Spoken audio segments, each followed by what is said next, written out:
ロボットを Python で制御する方法を説明します。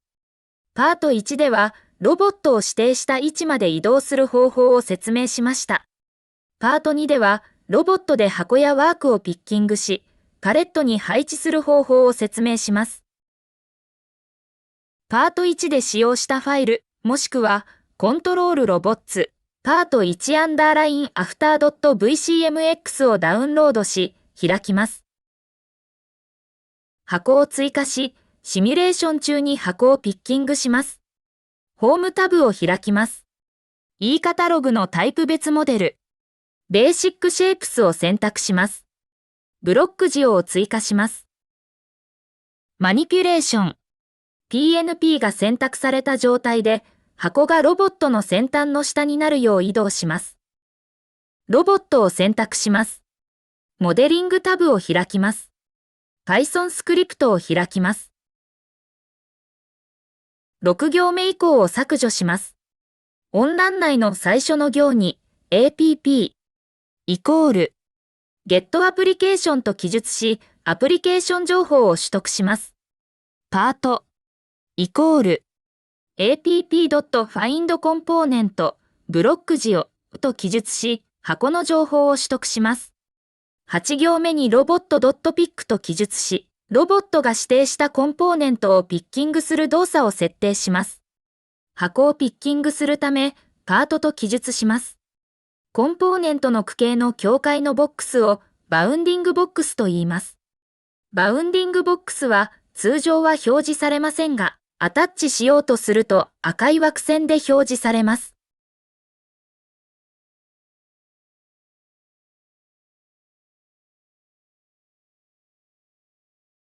ピックはデフォルトでは指定されたコンポーネントのバウンディングボックスの上面からつかみます。コンポーネントのバウンディングボックスの上面の中心から Z 軸プラス方向の距離200の地点に移動し、距離0の地点に降りてつかみ、距離200の地点に戻ります。今回は300の距離で箱をピッキングするように指定するため、2つ目の引数に 300.0 と記述します。引数の詳細は、help の vchelpers.robot2 のメソッドピックを参照してください。コンパイルボタンをクリックします。シミュレーションを実行します。ロボットが箱をピッキングします。シミュレーションをリセットします。プログラムタブを開きます。プログラムエディタウィンドウを確認すると、VC ヘルパージョイントムーブと VC ヘルパーリニアームーブが追加されています。ロボットが箱に向かって移動する動作がルーチンとして自動で追加されていることがわかります。別のコンポーネントからロボットを制御し、動いている部品をシミュレーション中にロボットでピッキングできます。今回はコンベヤからロボットを制御します。ロボットと制御するコンベヤは互いに接続されている必要はありません。ワークがコンベヤ上のセンサーを通過したときに、ロボットがワークをピッキングするように設定します。ホームタブを開きます。箱を選択し削除します。E カタログのタイプ別モデル、フィーダーズを選択します。ベーシックフィーダーズを追加します。E カタログのタイプ別モデル、コンベヤーズ、ビジュアルコンポーネンツを選択します。センサーコンベヤーを追加します。マニピュレーション、PNP が選択された状態で、フィーダーとコンベヤを接続します。ロボットを選択します。コンポーネントプロパティウィンドウのワークスペースタブを開きます。エンベロープにチェックを入れると、ロボットの可動域が表示されます。ロボットがセンサーラインに届くようにロボットの位置を調整します。エンベロープのチェックを外し、可動域を非表示にします。Python スクリプトを作成し、センサーをトリガーとして、ロボットがワークをピッキングするように設定します。コンベヤを選択します。モデリングタブを開きます。動作設定、ビヘイビア、その他、Python スクリプトを作成します。Python スクリプトを閉じます。センサーのトリガーを条件にスクリプトを処理したい場合は、センサーと紐付けたシグナルを Python スクリプトに接続します。コンポーネントグラフウィンドウのビヘイビア、センサーシグナルを選択します。プロパティウィンドウの接続をクリックします。プラスボタンが表示されるため、クリックすると、Add Connections Items ダイアログが表示されます。Python スクリプトを選択すると、接続に追加されたことがわかります。Add Connections Items ダイアログを閉じます。Python スクリプトを開きます。今回は使用しないため、オンシグナル関数を削除します。from vchelpers.robot にインポートと記述し、ロボットのライブラリーを呼び出します。音欄内のパスを削除します。conp get コンポーネントと記述し、コンポーネントの情報を取得します。センサーアンダーラインシグナルcomp.findBehavior センサーシグナルと記述し、ビヘイビアのセンサーシグナルを取得します。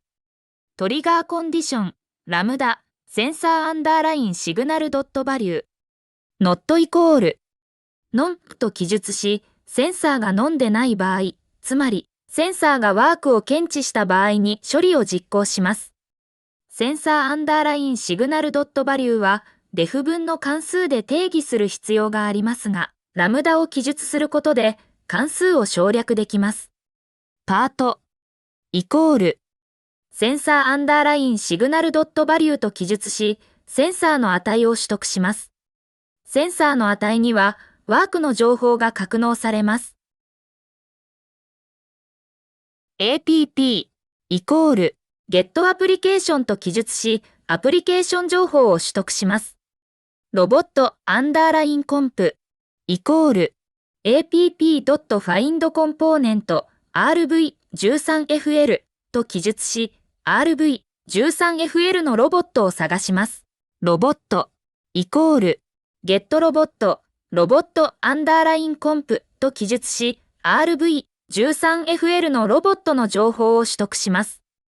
ロボット .pickMovingPart と記述し、動いているコンポーネントをロボットでピッキングします。PickMovingPart は、ピックと同様に、コンポーネントのバウンディングボックスの上面からつかみますが、コンポーネントの速度に基づいて動作目標を計算して動くことができます。センサーで検知したワークをピッキングするため、パートと記述します。コンパイルボタンをクリックします。シミュレーションを実行します。コンベヤ上のセンサーがワークを検知すると、ロボットがワークをピッキングします。シミュレーションをリセットします。シミュレーション中にピッキングしたワークをパレットに配置します。ホームタブを開きます。E カタログのタイプ別モデル、プロダクツ&コンテナーズを選択します。ユーロパレットを追加します。ロボットがパレットに届くようにパレットの位置を調整します。コンベヤを選択します。モデリングタブを開きます。Python スクリプトを開きます。パレットイコール app.findComponent ユーロパレットと記述し、パレットの情報を取得します。ロボット .place と記述し、指定したコンポーネントにワークを配置します。プレイスは、デフォルトでは、指定したコンポーネントのバウンディングボックスの上面の中心に、ワークのバウンディングボックスの底面の中心がつくように配置し、アタッチします。パレットに配置するため、パレットと記述します。コンパイルボタンをクリックします。シミュレーションを実行します。ロボットがワークをピッキングした後、パレットに配置します。シミュレーションを一時停止します。パレットを移動すると、ワークも一緒に移動するため、ワークがパレットにアタッチされていることがわかります。シミュレーションをリセットします。ロボットを Python で制御し、箱やワークをピッキングし、パレットに配置する方法の説明は以上となります。ご視聴いただき、ありがとうございました。